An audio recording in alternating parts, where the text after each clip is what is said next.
Poi by Tira Johnson. I didn't like my poi. It was lopsided. The taura was loose and one of the huka had fallen off. When I found a little hole in the plastic, I stuck my finger in and wiggled it. Some foam came out, and then a bit more. I plucked and pulled until there was a pile of crumbled foam at my feet. Then I noticed everyone was quiet and looking at me. Mrs. Waru stepped through the rows, frowning.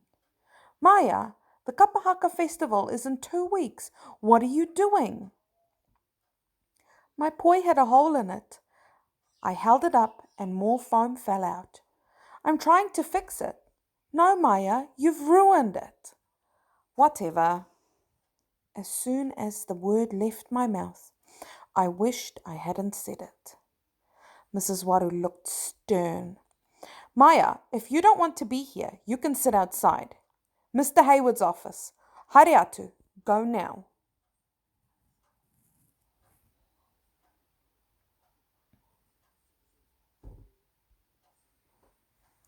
You need to make good choices, Mr. Hayward said. Misbehaving in Kapahaka isn't a good choice, is it? I'm sorry, Mr. Hayward. Don't you want to practice with your friends? They're all working really hard. Yes, but Kapahaka is boring. I can't sing and I forget the words. Mr. Hayward shook his head. I'm sure that's not true. But if it is boring, why did you join? All my friends are in Kapahaka and my cousins, I told him. I want to go to the festival with them. It's not fair to the others if you're not trying your best, Mr. Hayward said. He held up my ruined poi. Miss Taiapa is making new poi for the festival. I would like you to help. I would like you to help her every lunchtime instead of Kapahaka practice. Okay? Okay. Miss Taiapa frowned. We'll need 65 poi. 65? That's heaps, I cried. There are 10 girls in each row and three rows. That's 30, I reminded her.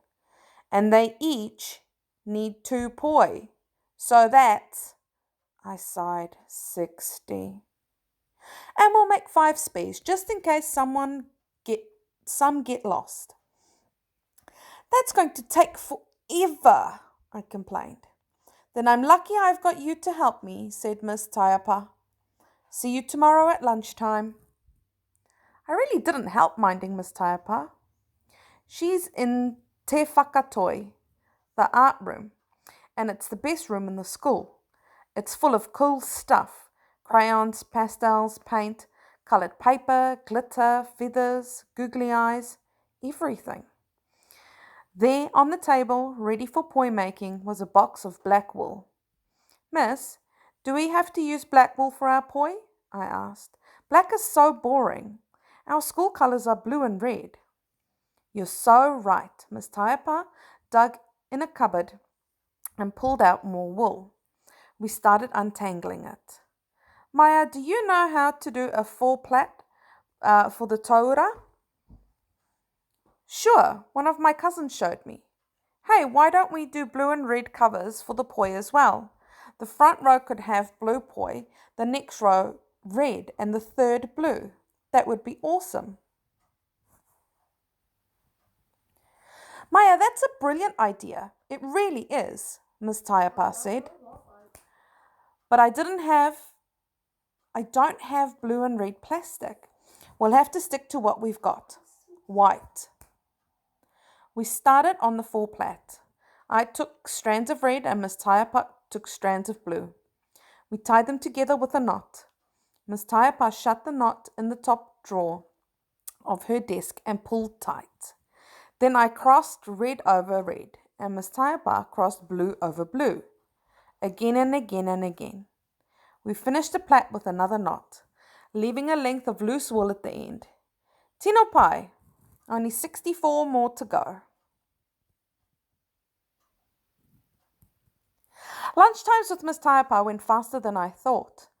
We had just about finished the taura and the huka. when I had another idea. What about grocery bags? He aha, said Miss Taiapa. Grocery bags, the one at the supermarket. They're different colours. We could ask everyone to bring in a red and a blue supermarket bag. Then we can make poi covers out of those. Miss Taiapa didn't waste any time. When the bell rang that afternoon, everyone in school had a notice to take home. By lunchtime the next day, we had plenty of blue and red grocery bags. I cut circles of foam and scrunched them into balls. They can't be too tight, I said, or they'll hurt your hand. Not too loose either, said Miss Taiapa, or they'll fly around everywhere. I held the foam ball while Miss Taiapa tied it to the end of the plaited taura. She stretched a blue grocery bag over the foam and pulled tight. I wound sticky tape around and around the base. Miss Taiapa let me trim the extra plastic with her sharpest scissors. There it was, the best-looking poi I'd ever seen. I spun it up over my shoulder, down off my leg, and caught it back in front of me. Perfect. You're very good with that poi. Maybe you should have stayed in Kapahaka. No, I don't think so, I said. I like doing this better. We handed out the new poi the day before the festival. The colours shone.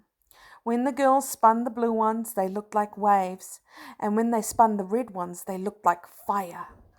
Mrs. Waru held the spare poi. Maya, these are beautiful, really beautiful. Maybe it was a good thing I sent you out of Kapahaka. I'm sorry, miss. I didn't mean to be a hoha. Thank you, Maya. I think you should come to the festival with us tomorrow. After all, ask Mum or Dad to fill in your form. We need you there. Maya, the kaitiaki of our beautiful poi. So I went to the festival. I didn't have to sing. I didn't have to perform. I did have to go on stage though, but only once. It was when Mrs. Waru asked me to accept our group's prize for the best poi. Now the ball bit, that's called the poi. The cord is the taura, and at the end the tassels are the huka huka. And here is the picture of Maya receiving the prize. Right, I hope you enjoyed this story. Thank you for listening to Poi, read by Mrs. T.